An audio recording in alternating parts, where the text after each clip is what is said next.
पांडुरंगा करू प्रथम नमन दुसरे चरण संतांचिया त्यांच्या कृपादाने कथेचा विस्तारू बाबाजी सद्गुरु दास तुका ओम नमो ज्ञानेश्वरा करुणा करा दयाळा तुमचा अनुग्रह लाधलो पावन झालो चराचरी मस्तक हे पायावरी या वारकरी संतांच्या ब्रह्मानंदं परमसुखदं केवलं ज्ञानमूर्तिं द्वंद्वातीतं गगनसदृशं तत्त्वमस्यादिलक्ष्यम् एकं नित्यं विमलमचलं सर्वधी साक्षिभूतं भावातीतं त्रिगुणरहितं सद्गुरुं तं नमामि समचरण सरोजं सान्द्रनीलाम्बुदाभं जघननिहितपाणिं मण्डनं मण्डनानां तरुणतुलसीमाला कन्धरं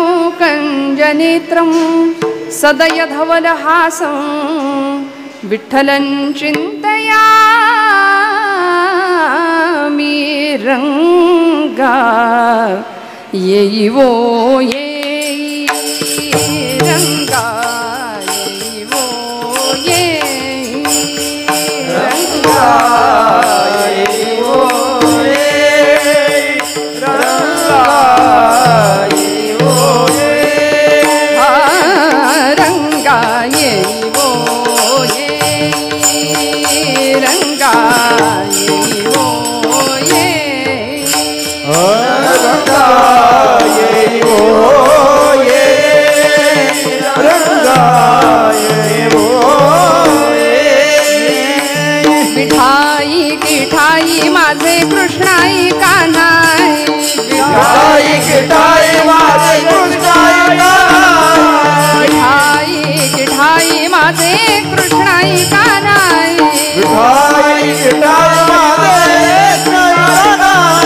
मिठाई किठाई माझे कृष्णाई कान्हाई मिठाई किठाई माझे कृष्णाई कान्हाई मिठाई किठाई माझे कृष्णाई कान्हाई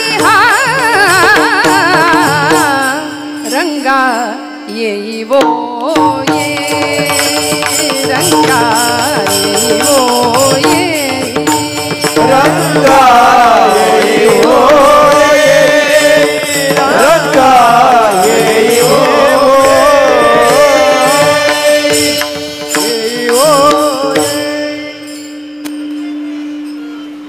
हमिंग येतोय ना फॅन थोडं काही करता आलं तर बघा ना हमिंग नाही आलं पाहिजे फॅन बंद करावं पुढचे फॅन ओके बरं सगळ्यांना चालणार असेल तर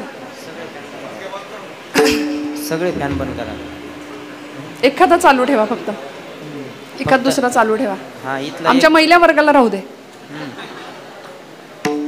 नाही का ते एकाच याच्यावर सगळे विठाई किठाई माझे कृष्णाई कान्हाई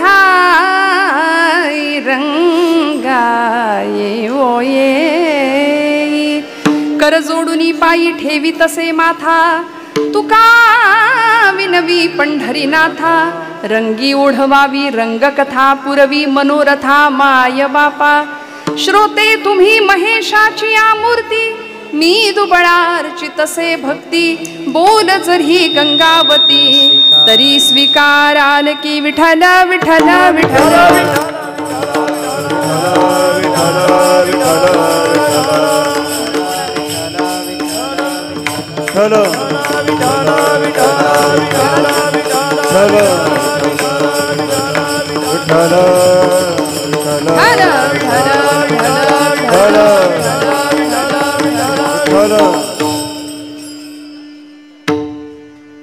परमेश्वर स्वरूप उपस्थित सर्व श्रोतृवृंदांच्या हृदयस्थ परमात्म्याला अत्यंत श्रद्धापूर्वक भावानी नमस्कार करते नतमस्तक होते. श्रोते तुम्ही जगदीश मूर्ती या नयानी परब्रह्म स्वरूपातल्या सर्व मातृतुल्य पितृतुल्य भगिनीवर्ग बंधुवर्ग सगळ्यांच्या चरणारविंदी अत्यंत विनम्र भावानी वंदन करते. संप्रदायातली अनेक ज्येष्ठ श्रेष्ठ मंडळी इथं उपस्थित आहेत. माझ्यापेक्षा वय अनुभव आणि ज्ञान या सर्व बाबतीमध्ये वक्तृत्व गायन निरूपण या सर्वच क्षेत्रातली मान्यवर मंडळी इथे उपस्थित आहे याची मला जाणीव आहे. जसं नदीच्या पाण्यात उभं राहावं आणि सूर्याला अर्घ्य द्यावं, तसं माझ्या समोर असलेली ही ज्ञानाची गंगा आहे हे मी जाणू नये. त्यामुळं आपण सर्व बहुश्रुत बहुज्ञानी आणि सुहृद अशा श्रोतृवृंदांच्या हृदयस्थ परमात्म्याला, या ज्ञानगंगेच्या अंतःकरणातल्या असलेल्या भगवंताला मनापासून वंदन करून आज प्रस्तुत कीर्तनरूपी सेवेकरता घेतलेला अभंग हा संतश्रेष्ठ जगद्गुरू तुकोबारायांचा 3च चरणांचा अत्यंत सोपा, बहुत जनांच्या पाठांतरातला एक एक शब्द प्रचंड वजनाने तुकोबाराई या शब्दामध्ये या अभंगामध्ये वापरतात. आणि या 3 चरणांच्या अभंगामध्ये भक्ताची अंतर्लक्षणं सांगण्याचा प्रयत्न तुकोबाराई या अभंगात करतात. विठ्ठल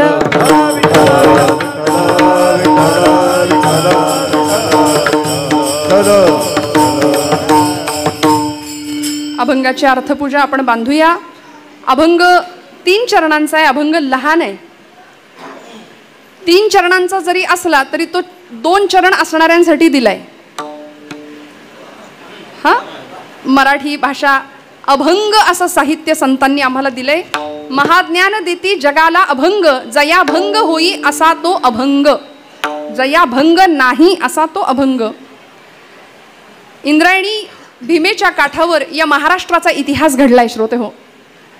इथं संतांची पावलं उमटली, संतांच्या पदस्पर्शाने पुनीत झालेली ही आपली भूमी. या भूमीचे आम्ही पाईक, या संतांचे आम्ही पाईक, वीरांचे शूरांचे आम्ही पाईक आहोत. महापुरुषांचा वारसा या भूमीला आणि आम्हाला लाभलाय. भाग्य आहे आमचं. बघता बघता या मंदिराला 15 वर्ष पूर्ण झाली आहेत. आणि हे मंदिर बालेवाडीकरांच्या आवडीचं आहेच आहे, पण ते झी टॉकीजच्या सुद्धा आवडीचं आहे असं मला कळलंय. त्यामुळे आता टीव्ही वाली मंडळी सुद्धा इथंच येत आहेत. या मंदिराचं आकर्षण त्यांना आहे. त्यामुळं बरीच वर्ष बरीच कीर्तन या मंदिरात झाली. माझं पहिलंच होते हे आवर्जून त्यातलं सांगायचा मुद्दा. पण आपण सगळी भाग्यवान आहात. माझं भाग्य आहे आज आपल्या सगळ्यांच्या पवित्र अशा दर्शनाचा मला लाभ झाला. सप्ताहाची 15 वर्ष पूर्ण झाली. यंदाचं 15वं वर्ष आहे. विठ्ठल रुक्मिणी देवस्थानचा हा 15वा वर्धापन दिन, म्हणजे एक तप पूर्ण झालंय. एक तप पूर्ण झालं. आणि परमार्थामध्ये तपाला अनन्यसाधारण असं महत्त्व आहे. तप असेल तर पत मिळते, तप असेल तर पत मिळते. जिथं तप असतं तिथंच पत असते, आणि जिथं तप नाही म्हणजे तप न तर मग तिथे पत न. विठ्ठल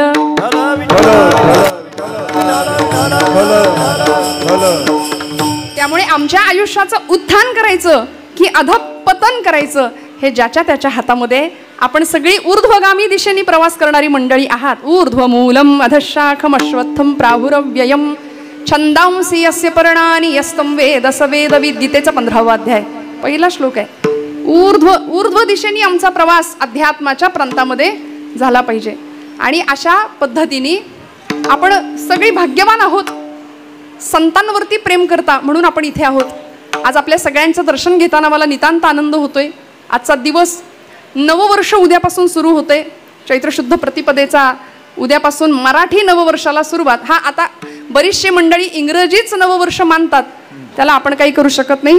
पण आपलं नवीन वर्ष उद्यापासूनच, पाडव्यालाच प्रतिपदेलाच आपलं नवीन वर्ष सुरू होणार.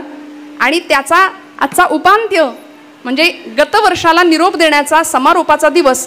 आणि सांगायला आनंद आहे की माझं या वर्षातलं आपल्या सगळ्यांच्या साक्षीने भगवंताच्या चरणी संपन्न होणारं कीर्तन या वर्षातलं.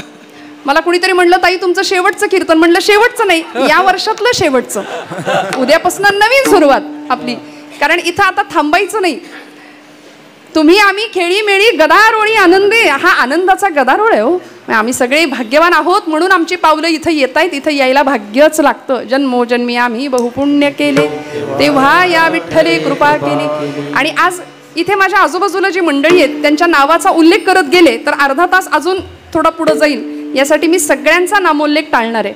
त्यामुळं आपण सर्वच मंडळी माझ्यासाठी महननीय आहात, अधिकारी आहात, अत्यंत सन्माननीय आहात, संप्रदायातले ज्येष्ठ श्रेष्ठ पाईक आहात.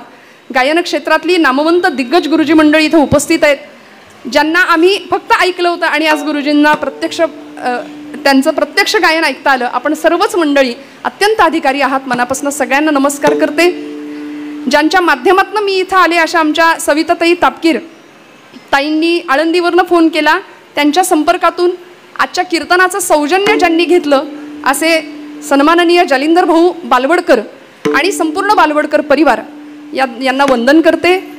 ज्यांच्या माध्यमातून मी आज इथे उपस्थित राहिले, म्हणजे सविताजाईंचा जसा मला संपर्क झाला तसाच आमचे प्रिय बंधू हरिभक्तीपरायण युवा कीर्तनकार शेखर महाराज जांभूळकर, त्यांची कथा आपण इथं ऐकताय. आपण तुकाराम चरित्र कथा चालू आहे, महाराजांनीही संपर्क केला, त्यामुळे त्यांनाही विशेष धन्यवाद देते. आपण सर्वच मंडळी मोठी आहात, सगळ्यांच्या चरणारविंदी कृतज्ञतापूर्वक वंदन करते. वादनाच्या साथीला आमचे विणेकरी, सर्वच टाळकरी, आमचे चोपदार, उत्तम असं या प्रसंगाची आठवण करून ठेवणारे आमचे व्हिडिओ शूटिंगवाले दादा, साऊंड दादा, मनापासून सगळ्यांना नमस्कार. नादब्रह्माच्या साथीला असलेले हे 2 हात, बाकी थापा बऱ्याच मारतात, आपण मारतो, मी तर खूप मारते. थापा आपण मारतो की नाही, हो म्हणा. हां, पण ही थाप अशी असते की जी देवाला डोलायला भाग पडते. देव डोलतो या थापेने. देव डोलत नाही नुसता, देव नाचतो. नामदेव कीर्तन करी पुढे देव नाचे पांडुरंग. नामदेव कीर्तन करी पुढे देव नाचे पांडुरंग. नामदेव कीर्तन करी पुढे देव नाचे पांडुरंग. नामदेव कीर्तन करी पुढे देव नाचे पांडुरंग. जनी म्हणे बोला ज्ञानदेवा अभंग. जनी म्हणे बोला ज्ञानदेवा अभंग. हो अभंग बोलता रंग भरला कीर्तनी. अभंग बोलता रंग भरला कीर्तनी. अभंग बोलता रंग भरला कीर्तनी. अभंग बोलता रंग भरला कीर्तनी. देव डोलायला लागला. प्रेमाचे निछंदे विठ्ठल नाचो लागला. विठ्ठल नाचो लागला. नाचता नाचता देवाचा गळला पितांबर. नाचता नाचता देवाचा गळला पितांबर. नाचता नाचता देवाचा गळला पितांबर. सावध होई देवाईसा बोले कबीर. संतांनी कीर्तन करावं, नामदेवांनी कीर्तन करावं, तुकोबांनी कीर्तन करावं आणि देव कीर्तनामध्ये नाचायचा. एवढंच नाही, तुका म्हणे देव, तुका म्हणे कथा, देवाचेही ध्यान समाधी लावून उभा असे. देव कीर्तनात समाधी लावतो, देव कीर्तनात डोलतो, देव कीर्तनात नाचतो. देवाची कीर्तनात समाधी लागते, तशी तर आपलीही लागते. लागते की नाही आपली, हो म्हणा. लागते समाधी. आपण कुणाच्या कीर्तनात बसलोय, आपण कुठं बसलोय हेही आपल्याला कधी कधी लक्षात येत नाही. आपली समाधी लागते. काही मंडळी ट्रँगल निवडून बसतात, म्हणजे असा खांब. काही मंडळी, तुम्ही बसा बरं का, बसलेली मंडळी बसा, हालू नका. पण मी इथलं नाही सांगत, आता आम्ही महाराष्ट्रभर फिरतो त्यामुळे अनेक अनुभव. मग काही मंडळी असा ट्रँगल निवडून बसतात. कीर्तनकार पण दिसला पाहिजे, चपला पण दिसल्या पाहिजेत आणि देव पण देवळातला दिसला पाहिजे. अशी अनेक प्रकारची व्यक्ती, तितक्या प्रकृती, या न्यायाने अनेक मंडळी आम्हाला पाहायला मिळतात. काहींचे चेहरे असे असतात की कळवण्यास अत्यंत वाईट वाटत आहे की असा चेहरा असतो, असा भाव असतो. पण मला आज इतकं छान वाटतंय, या नववर्षाच्या उपांत्य दिवसाला आपल्या सगळ्यांचं दर्शन घेऊन मी प्रसन्न झाले. अत्यंत प्रफुल्लित चेहऱ्याची, टवटवीत चेहऱ्याची माणसं इथं उपस्थित आहे. नाहीतर काही मंडळी डोळे उघडे ठेवून पण झोपतात. ते फार खतरनाक असतं आमच्यासाठी. म्हणजे आम्ही सांगतोय काय ते कळतंय की जातंय वरून, असं बऱ्याचदा होतं. पण आपण भावूक आहात, आपण बहुश्रुत आहात. अनेक महाराष्ट्रातल्या दिग्गज मंडळींचं, माझ्या 2 भगिनी महिला कीर्तनकार सुद्धा इथं या सप्ताहात येऊन गेल्या ना. महिला कीर्तनकार 2 येऊन गेल्या भगिनी माझ्या. त्यामुळे इथं महिलांना सुद्धा आरक्षण आहे. आणि आम्ही तर आता लाडक्या बहिणी आहे. झालाय हप्ता या महिन्याचा जमा. हा झालाय, मावशी म्हणतायत झालाय. झालाय ग बाई, झालाय. पण किती आनंद आहे बघा ना. अध्यात्म आणि प्रपंच आणि परमार्थ या सगळ्याची सुंदर सांगड आम्हाला ज्या दिवशी घालता येईल, ज्यावेळी घालता येईल त्या दिवशी आमचं जीवन सर्वार्थाने फुललेलं असेल. भाग्यवान आहे आम्ही. आज सर्वच मंडळी इथे उपस्थित आहेत. तुकोबरायांचा अभंग कीर्तनाकरता घेतलाय, ज्या कीर्तनाने समाधीचे सुख सांडा ओवाळूनी ऐसा या कीर्तनी ब्रह्मरस म्हटलंय. अहो, समाधी सुख सुद्धा संतांनी बाजूला सारलं आणि असा ब्रह्मरस या कीर्तन भक्तीमध्ये मिळाला. होय अंग हरिरूप या परिणतीला हे कीर्तन जाऊन पोहोचलं. आणि नवविधातली सर्वश्रेष्ठ असलेली कीर्तन भक्ती सप्ताहाचा 6वा दिवस आहे आजचा. उद्याची कीर्तन सेवा झाली की परवाच्या काल्याच्या कीर्तनाने सप्ताहाचा समारोप होणार आहे. काय मिळतं या 7 दिवसांमध्ये? तुकोबरायांचं म्हणणं असं आहे, होय अंग हरिरूप हा अनुभव आला पाहिजे. कीर्तन चांग कीर्तन चांग,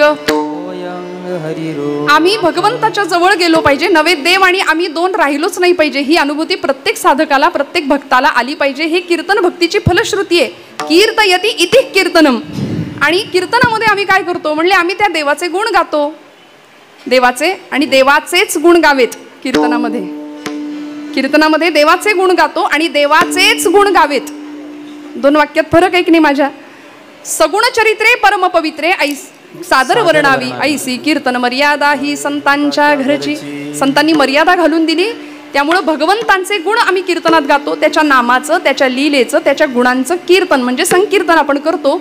आमचे सातारचे ब्रह्मचैतन्य गोंदवलेकर महाराज म्हणतात की ज्या देवतेचे गुण, ज्या देवतेचे नाम तुम्ही अखंड घेत राहता त्याचे गुण आपल्याकडे यायला सुरुवात होते. आणि देव कसा आहे? षड्गुणैश्वर्य संपूर्ण आहे. त्याचं वर्णन करताना ज्ञानोबराय म्हणतात, आईका ज्ञान वैराग्य ऐश्वर्य यश कीर्ती प्रताप. आईका ज्ञान वैराग्य ऐश्वर्य यशश्री औदार्य हे साही गुणवर्य वसती जे. ऐश्वर्य संपन्न गुण जान एक भगवंत चे जान. एक भगवंत चे जान. एक भगवंत चे जान. ऐश्वर्य संपन्न एक भगवंत चे जान. एक भगवंत चे जान. एक भगवंत चे जान.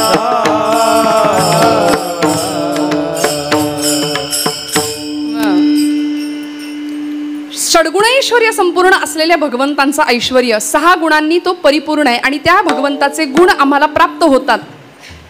मग ते गुण प्राप्त होण्याचं एकमेव ठिकाण आहे हे मंदिर, हे धर्माचं ठिकाण, हे धर्मस्थान. आजचा दिवस अत्यंत महत्त्वाचा आहे. दिनांक 11 मार्च 1689 साल होतं. आणि तिथीनी आजची तिथी फाल्गुन कृष्ण अमावस्या, की ज्या दिवशी हिंदवी स्वराज्य संस्थेचे, हिंदवी स्वराज्याचे धाकले धनी, या राज्याचे युवराज असलेले धर्मवीर छत्रपती संभाजीराजे यांचा अत्यंत निर्घृणपणे हत्या औरंगजेबानी करावी आमच्या वढूच्या संगमावरती. या राजाच्या धाकल्या धनाच्या रक्ताच्या मांसाचे अक्षरशः लक्तर केली. इंद्रायणी भीमेच्या काठामध्ये, इंद्रायणी भीमेच्या संगमावरती इंद्रायणी भीमा शहारली. रक्ताच्या चिळकांड्या उडाव्यात पाण्यामध्ये. आणि या राजाचा शिरच्छेद वढूच्या भूमीमध्ये केला. ही माती रक्ताने लाल झाली माझ्या राजाच्या. आजचा तो दिवस अमावस्येचा. म्हणून औचित्य तुकोबरायांचा गोड अभंग निष्ठेचं प्रतिपादन करणारा, या प्रामाणिक हेतून या अभंगाची निवड केली. 3 चरणांचा अभंग आहे. अभंग कधीच सोडवता येत नाही, सुटत नाही. तुम्ही म्हणाल मग आता तुम्ही नेमकं करणार काय जर अभंग सोडवता येत नाही तुम्हाला? अभंग सुटत नाही, अभंग कधीच सुटत नाही. माझे अत्यंत आदरणीय असे वारकरी संप्रदायातलं ज्येष्ठ व्यक्तिमत्व होतं श्रीपाद शास्त्री भडांगे गुरुजी. भडांगे शास्त्री म्हणायचे की अभंग कधीच सुटत नाही, अभंग सुटला हे तेव्हाच घडतं जेव्हा कीर्तन करता करता हा देह पडला. विठ्ठल विठ्ठल विठ्ठल विठ्ठल विठ्ठल विठ्ठल विठ्ठल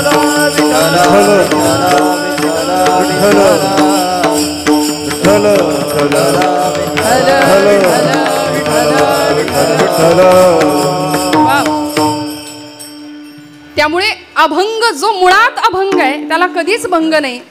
त्याचं चिंतन करताना तो सोडवू शकत नाही. फार तर आपण त्या अभंगाच्या शब्दांची पूजा बांधू शकतो. ती अक्षरे नवती देखा ब्रह्म साम्राज्य दीपिका अर्जुनाला की चितकळिका प्रगटली असे. कशा करता आले हे शब्द? अहो भमनाथाच्या डोंगरावरती बसावं निर्जनवासामध्ये जनविजन झाले आम्हा विठ्ठल नामाप्रमाणे असं म्हणून भक्ती ज्ञान आणि वैराग्याचं युतीपर्व तिथं प्रकट व्हावं गाथेच्या रूपाने, की जी गाथा तुमचा माझा माथा सुधरवल्याशिवाय राहत नाही. जी ज्ञानोबांची ज्ञानेश्वरी आम्हाला एका विशिष्ट भावावस्थेला घेऊन जाते आणि तुम्हाला मला भाव जागृतता प्रदान करून देते. आज याच ज्ञानेश्वरीवरती अनेक लोकांनी टीका केल्यात. याच भगवद्गीतेवरती अनेक लोकांनी टीका केल्यात. भगवद्गीतेवर टीकाभाष्य करणाऱ्या ज्ञानोबराय एकटे नाहीयेत, अनेकांनी केले. भगवद्गीतेवरती टीकाभाष्य विनोबा भावेंनी केलं. तिला गीताई असं नाव दिलं होतं, कारण विनोबा भावेंची आई म्हणायची, विनू तू एवढा मोठा वेदांताचा पंडित झालास, पण मला ती भगवद्गीता संस्कृतातली कळत नाही रे, मला ती प्राकृतात सांग ना समजावून. तेव्हा विनोबा भावेंनी तिचं रूपांतरण गीताई असा ग्रंथ लिहिला. आणि गीताई, त्या गीताईचा अर्थ आईला सांगितला आणि भगवद्गीतेचं भाषांतर गीताईच्या माध्यमातून विनोबा भावे करतात. याच भगवद्गीतेवरती टीका केली पंत साहित्यातले एक कवी आहेत, त्यांचं नाव आहे वामन पंडित. यमक्या वामन असं त्यांना साहित्यात म्हटलं जातं बरं का, कारण यमक हा जो मराठी भाषेतला अलंकार आहे, त्या अलंकारामध्ये लिखाण करणारे ते कवी होते वामन पंडित. वामन पंडितांनी या भगवद्गीतेचं टीकाभाष्य केलं, त्याला नाव दिलं यथार्थ दीपिका. पण आता जर आपण शोधायला गेलो तर यथार्थ दीपिकेचं मुखपृष्ठ सुद्धा बघायला मिळत नाही, ती गेली, काळाच्या ओघात गेली.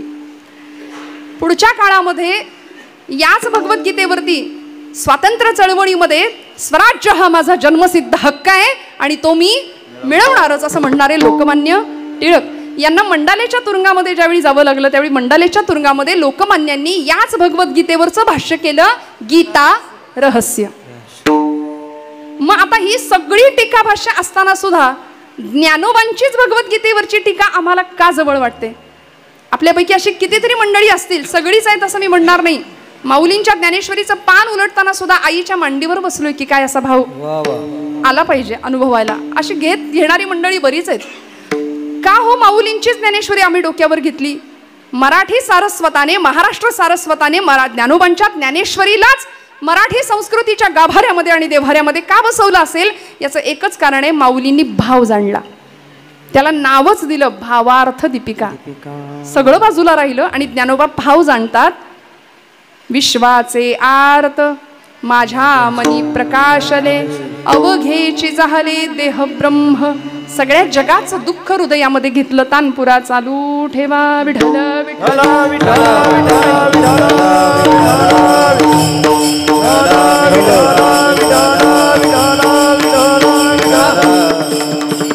माऊलींनी भाव जाणला आणि ती भावार्थ दीपिका आम्ही सगळ्यांनी अशी डोक्यावर घेतली. आज तुमचं माझं जमत नाही ज्ञानेश्वरी शिवाय. इथलं रसायन बनून गेलं ज्ञानोबा, तुकोबा, छत्रपती शिवाजी आणि छत्रपती संभाजी. का बरं? संतांना तुमच्या माझ्या कल्याणाचाच विचार मनामध्ये आला आणि ते कल्याण व्हावं याकरता जगाकडून होणाऱ्या सगळ्या प्रकारच्या विटंबना संतांनी हसत हसत सहन केल्या, सगळं सहन केलं. कुठल्या एखाद्या संताला नोबेल प्राइज मिळाले, रॅमन मॅक्सेसे पुरस्कार मिळालाय? कुठल्या एखाद्या संताची मिरवणूक ते असताना निघाली असं कधी ऐकिवात आहे का? माझ्या तरी नाही. कुठल्याही संतांना समाजाने उत्तम असा अनुभव दिलाच नाही. संतांच्या जाण्यानंतर, निर्याणानंतर पालख्या निघाल्या, दिंड्या, सोहळे निघाले, पण सगळे आघात सहन केले. आणि तुकोबाराय म्हणतात, तोची संत सोशी जगाचे आघात, सोशी जगाचे आघात, सोशी जगाचे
बारीक आवाज ठेवा.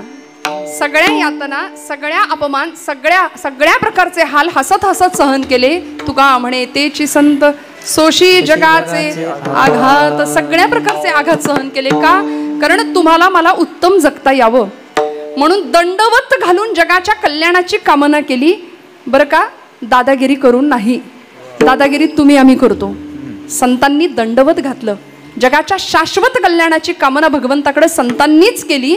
सकलांच्या पाया माझा दंडवत, आपुलाले चित्त शुद्ध करा. लागोनिया पाया विनवितो तुम्हाला.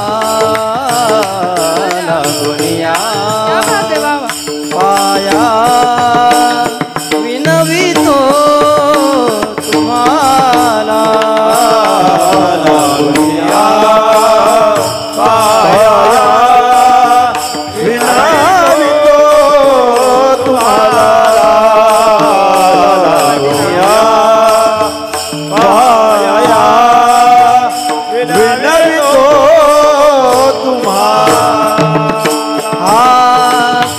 टाळी बोला मुखी नाम, करे टाळी बोला मुखी नाम. मुखी नाम, मुखी नाम सगळ्यांच्या पाया माझे दंडवत. सगळ्यांच्या पाया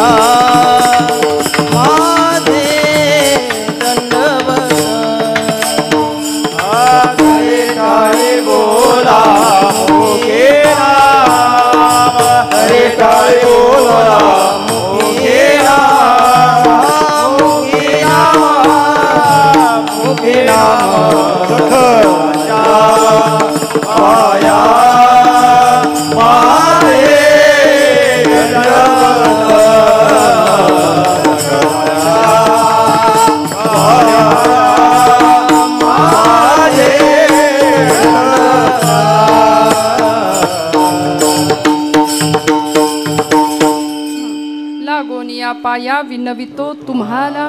पाय धरले, विनवण्या केल्या की चित्त शुद्ध करा, मनाची शुद्धता ठेवा. आणि आमच्या सबंध संत साहित्यामध्ये वांकाग्रतेला, चित्तैकाग्र्याला अत्यंत महत्त्व दिलंय. सर्वसाधारणपणे चित्ताची एकाग्रता, गीतेचा 12वा अध्याय, अथ चित्तम समाधातुम न शक्नोषि मयि स्थिरम अभ्यास योगेन ततो मामिच्छाप्तुम धनंजया. चित्ताची शुद्धता, चित्ताची एकाग्रता. मत्परहा मय्येव मन आधत्स्व मयि बुद्धिं निवेशयः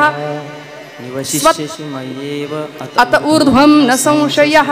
मनाची शुद्धता, चित्ताची शुद्धता यालाच महत्व दिलंय. काम क्रोधादी विकारांच्या माध्यमातून मन कलुषित होतं. मन दूषित झालं की त्या मनाला विकार जडतात. काम एष, क्रोध एष, रजोगुण समुद्भवा. मग कामक्रोधादी विकारांच्या आहारी गेल्यानंतर मनाची अवस्था अधपतनाकडे जाते. आणि ज्ञानोबराय म्हणतात, हे विकार आमच्या भजन मार्गातले अत्यंत, मौलींनी उपमा दिल्या. हे भजन मार्गीचे भुजंग, हे विषय दरीचे व्याघ्र, भजन मार्गीचे मांग. मारक हे मारक आहेत आमच्याकरता, भजन मार्गातल्या लोकांकरता हे विकार आमच्याकरता मारक आहेत.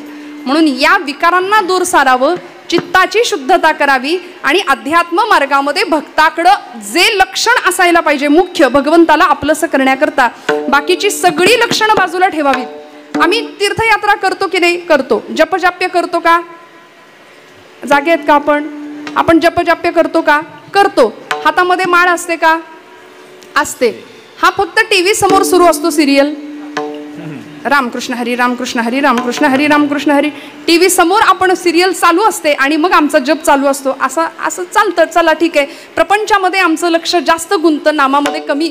आणि नाम किती झालं, नाम किती साठलं याच्याकडे आमचं लक्ष मोजतच बसतो, नाही का? त्यामुळे हे बाजूला राहावं, नाम उपाधिरहित राहावं आणि जपजाप्य उत्तम प्रकारे व्हावं. तीर्थयात्रा आम्ही करतो, जपजाप्य करतो, दान धर्म करतो, भक्ती करतो. जो तो ज्याला त्याला झेपेल, पचेल, रुचेल अशी भक्ती करतोय. भक्ती करत नाही असं कोणीच नाहीये इथं. आमचा स्वभावच आहे. देखे मनुष्य जात सकळ माऊली म्हणते स्वभावतः भजनशील. अहो आपण भजन स्वप्रियच माणसं आहोत म्हणूनच आपण इथं येतो. आता खरं तर काहींना आवडत असून सुद्धा काही जण इकडं वळत, काहींची ही वेळ वेगळी असते नाही का. काही मंडळी सरकार मान्य होतात या वेळेमध्ये. मला सांगायचं तात्पर्य यापेक्षा खाली येऊन आपल्याला बोलू नाही, बोलता येत नाही. तारुण्याचे 3 तकार स्वामीजींनी सांगितले, तेजस्विता, तपस्विता आणि तत्परता. 3 तकार ज्याच्याकडे आहेत ना तो तरुण आहे बघा. तेजस्विता, तपस्विता आणि तत्परता हे 3 गुण ज्याच्याकडे आहेत त्याला म्हणायचं तरुण. म्हणून तर 75 वर्षाचे शेलार मामा सुद्धा तानाजी मालुसरांना म्हणायचे, तान्या अरे तू काय लढतो, म्या लढन उदय भाण्याशी. तू काय लढतो, बाजूला हो म्हणायचे, म्या उदय भाण्याला मारीन.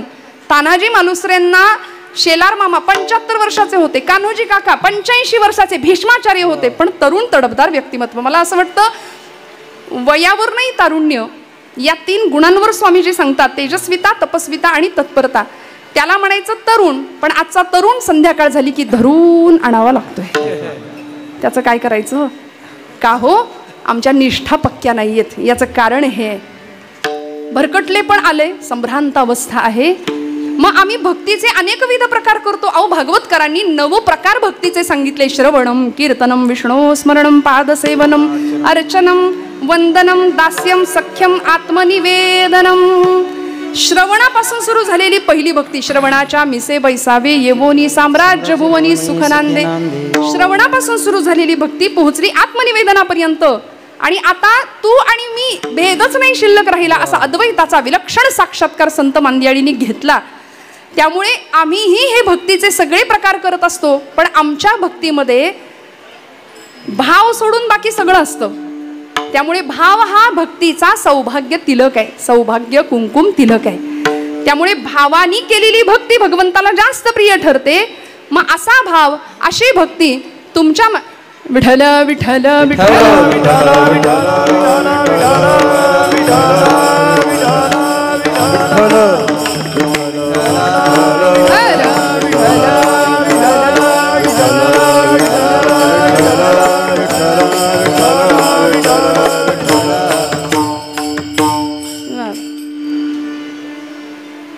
भावानी केलेली भक्ती. आज मी म्हटलं ना मगाशी की श्रोत्यांमध्ये वक्ते जास्त आहेत. आज निरूपणकार, प्रवचनकार, गायक, वादक सगळीच मंडळी आज कीर्तनामध्ये आहेत उपस्थित. आणि सगळ्यांच्या आशीर्वादाने बस आपण कीर्तन करायचं, आपण फार काही नाही करायचं, आपण फक्त कीर्तन करायचं. निष्ठावंत भाव भक्तांचा स्वधर्म. हा भाव तुमच्या माझ्या हृदयामध्ये ज्यावेळी दृढ होईल, वृद्धिंगत होईल, त्यावेळी आम्ही जी भक्ती करतो ना ती भक्ती फलद्रूप होईल. ती भक्ती विशेष अवस्थेला, एका अत्युच्च टप्प्यावर जाऊन पोहोचेल. मग आमच्या भक्तीमध्ये नेमकं काय असलं पाहिजे हे सांगत असताना भक्ताची अंतर्लक्षणं तुकोबराय सांगतात अभंगाच्या प्रथम चरणापासून. निष्ठावंत भाव भक्ताचा स्वधर्म. निष्ठावंत भाव भक्ताचा